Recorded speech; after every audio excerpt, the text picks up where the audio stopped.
Queridos amigos, queridos líderes, sejam bem-vindos ao esboço da lição do ciclo do discipulado. Vocês veem que estamos desenvolvendo este tema da confirmação. O título é Continue Crescendo. E o título da lição número 9, que vamos desenvolver a continuação, é O Discípulo e a Vida em Pequenos Grupos. Para comentar esta lição está conosco, mais uma vez, o pastor Everon Donato, quem é diretor de pequenos grupos e também de Ministério Pessoal da Divisão Sul-Americana. Bem-vindo, pastor. Muito obrigado, pastor, pela oportunidade. Uma alegria estar aqui. Vamos orar para que Deus nos guie e nos acompanhe neste estudo tão importante. Por favor, pastor. Querido Deus e maravilhoso Pai, muito obrigado por tuas bênçãos. E, Senhor, nós queremos pedir que o Senhor, o seu Espírito, esteja entre nós para estudarmos esse tema tão relevante sobre a vida em comunidade. Em nome de Jesus. Amém. Amém.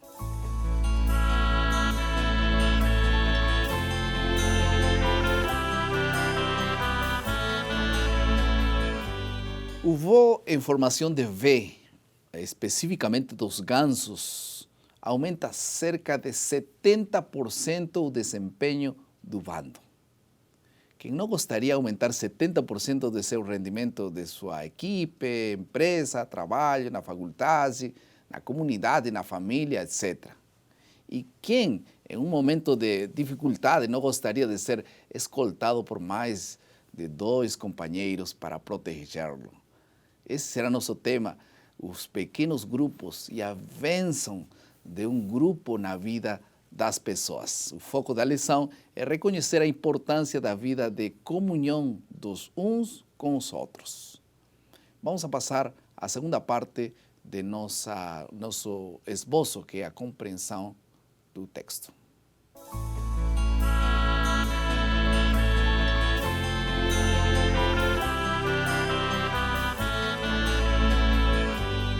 O que existe por trás deste legado de viver em comunidade? A vida em comunidade no Antigo Testamento e no Novo Testamento nos provam de que era a vontade de Deus que nós possamos conviver com outras pessoas. Esses grupos pequenos, esses pequenos grupos estabelecidos por Deus, sem dúvida, são uma bênção. Agora, qual foi o princípio estabelecido por Deus para a raça humana? Por que precisamos uns dos outros? Nesse caso, precisamos ir a Gênesis capítulo 2, verso 18, que apresenta o princípio para a vida em comunidade. Diz assim: O Senhor Deus disse, não é bom que o homem esteja só. Far-lhe-ei uma auxiliadora que lhe seja idônea. Percebe aqui, pastor Edson, Deus, quando criou o homem, criou o ser humano com a necessidade de viver em companhia de outro ser humano. O homem é um ser social, é um ser gregário. E quando ele está sozinho, o texto bíblico diz, não é bom. Uma série de dificuldades podem acontecer. Quando o homem está isolado, ele enfrenta crises existenciais, depressão, muitos até pensam no suicídio.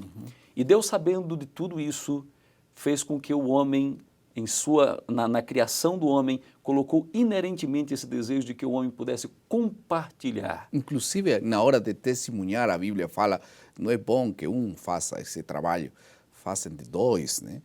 E esse é um assunto fundamental na hora de conviver. Agora, eu estava pensando um pouco sobre esse assunto, e o individualismo, por exemplo, que é uma corrente muito ruim, mas é muito presente em nossa sociedade, é resultado do egoísmo.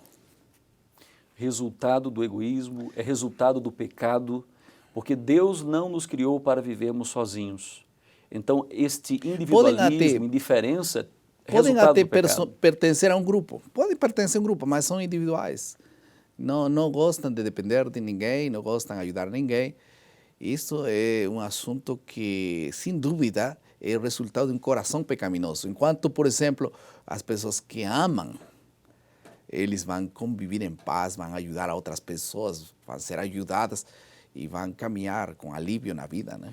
O individualismo é contrário à palavra de Deus. Quando a gente analisa, por exemplo, os mandamentos recíprocos, que são aqueles mandamentos dos uns aos outros, existem pelo menos 52 mandamentos recíprocos. amai-vos uns aos outros, perdoai-vos uns aos outros, sede pacientes uns com os outros.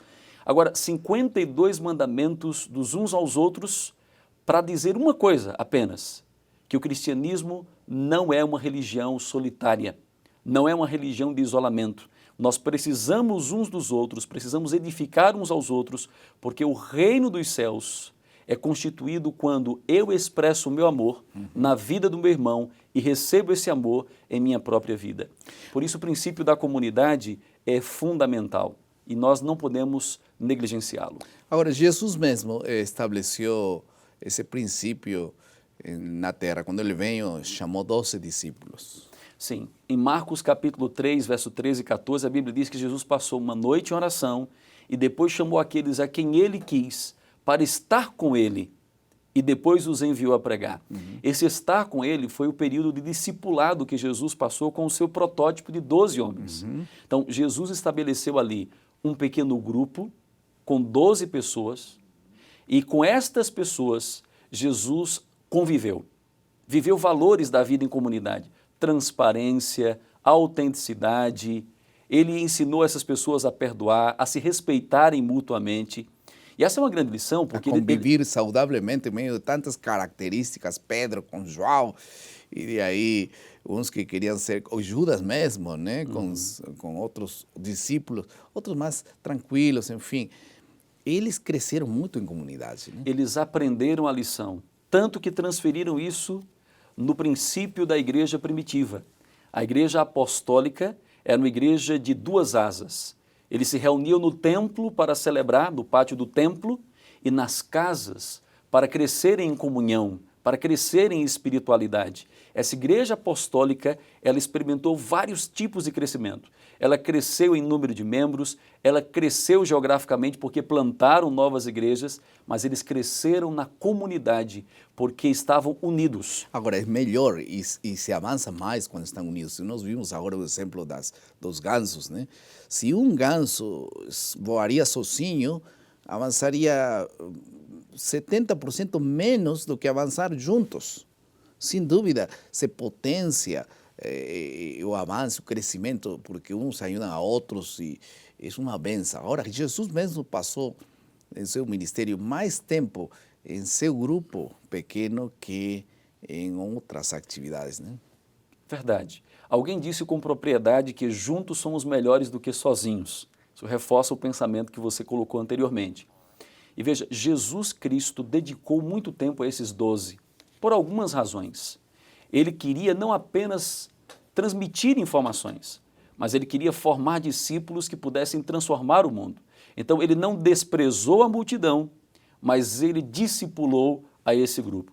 E olha, um novo convertido que está entrando agora na igreja, ele precisa pertencer a uma comunidade. Ele precisa desenvolver o senso de pertencimento. 57% das pessoas que entram para a igreja vieram por meio de relacionamentos com amigos, vizinhos, parentes, etc. 41%, essa é uma estatística mundial, abandonam a igreja por falta de amigos. Se ele está dentro de um grupo, se ele pertence a uma comunidade de amor, seja esse pequeno grupo reunindo-se numa casa, seja esse pequeno grupo que funciona desde a escola sabatina, etc. Enfim, ele precisa pertencer a uma comunidade para que esta pessoa desenvolva esse senso de que ele não é mais um no meio da multidão, mas ele é alguém notado e percebido. Na última oração de Jesus nesta terra, em João capítulo 17, ele faz uma oração intercessora por seus discípulos. O ênfase da oração qual foi? Qual foi o sentido mais importante que Deus deu a essas horas? Qual é a preocupação maior que tinha Jesus em relação a deixar seus discípulos agora ele ir embora? E qual foi a oração de Jesus? Está em João 17. Né? A oração de Jesus em João 17 é: rogo para que eles sejam um, como eu e tu, ó Pai, somos um. E ele não está pedindo, peço fé para eles, peço para que eles tenham, talvez, todo o poder de Deus para pregar. Não está falando isso, né? Não. Jesus estava rogando por unidade. E esta unidade era a mesma que ele experimentava com o Pai. Em outras palavras, o desejo de Deus é que essa igreja, a igreja que nós pertencemos seja uma igreja de um povo unido. E esse povo unido, ele transmite uma mensagem positiva para o mundo. E não quer dizer isso que todo mundo vai ter uniformismo para pensar, tampouco isso. Mas é um assunto de tolerância uns com outros. Eu quero que a igreja seja pintada de verde, ele quer que seja de vermelho, ele quer de amarelo. E aí, como vamos sair, chegar a uma conclusão? Se todo mundo quer permanecer em sua posição com orgulho, vai haver uma briga. Mas se eles estão unidos, está bom, se é verdade, tudo bem, isso não vai mudar a vida, não rompe nenhum princípio fundamental. Eles vão, concedem, cada um concedendo. É como um casal, né, que diz, olha, quem tem razão? Cada um concedendo ao outro. E se ganha muito mais, se alivia, se perde menos tempo.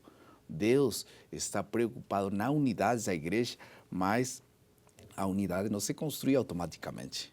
É por isso, pastor, que os pequenos grupos, eles são importantes. Porque quando eu estou no meio da igreja, no meio de uma igreja grande, eu sou mais um número no meio da multidão. Mas no meio de um pequeno grupo de pessoas, eu sou alguém.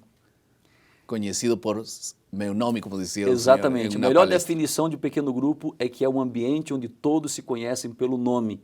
E é aí que essa pessoa é descoberta, é notada, seus dons espirituais são potencializados e essa pessoa se torna realmente um cristão mais maduro, convivendo com a experiência dos outros. Amém.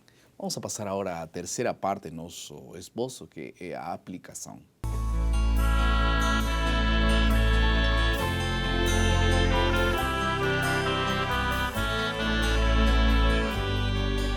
Os pequenos grupos constituem um laboratório de Deus para treinar, capacitar, para fortalecer sua igreja para o serviço. Se é assim, então, ore e ajude seu pequeno grupo a poder potenciar o discipulado dentro dele. Ao final de contas, o pequeno grupo não é um fim em si mesmo, é um meio para outros fins mais relevantes que a pregação do Evangelho. Por isso, talvez, uma aplicação prática de tudo isso é que nós devemos ter um espírito de grupo, temos que ter um espírito de nobreza para ajudar uns e ser ajudado por outros. Viva em seu pequeno grupo os princípios de vida em comunidade. E que Deus te dê esse privilégio de estar mais preparado para a vinda de Jesus, porque o texto de Atos, capítulo 2, diz: eles estavam unânimes juntos. E então veio o Espírito Santo. O Espírito Santo vai descer quando as pessoas estejam vivendo em união, em comunidade de amor. Deus te abençoe. Vamos a passar à última parte do nosso esboço, que é a criatividade.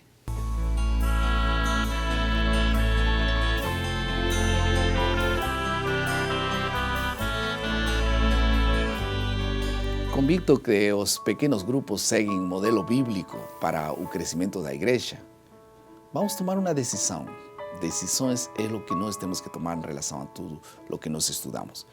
Quero me unir a um dos pequenos grupos, ser parte do plano de Deus para este tempo. A igreja já tem classes de escola sabatina. Isso já é um pequeno grupo, mas isso não é suficiente. Temos que ter um pequeno grupo na comunidade, porque o principal propósito do pequeno grupo, além de fortalecer o vínculo de amor entre os membros, é pregar. Se o pequeno grupo na comunidade só se reúne para cantar, louvar e se amar mutuamente, não serve. Tem que cumprir uma missão, por isso está na comunidade. Porque não faz parte de um pequeno grupo. E se você não é parte de um pequeno grupo, anime a todos os membros de sua unidade, do ciclo, a fazer planos, já ser parte de um pequeno grupo. Esse é o plano de Deus. Vamos orar? Querido Pai, muito obrigado por tua palavra. Abençoe, Senhor, esse momento especial de tomar a decisão de fazer tua vontade e viver em comunidade para cumprir a missão. Te pedimos que nos abençoes, nos guies. No nome de Jesus. Amém.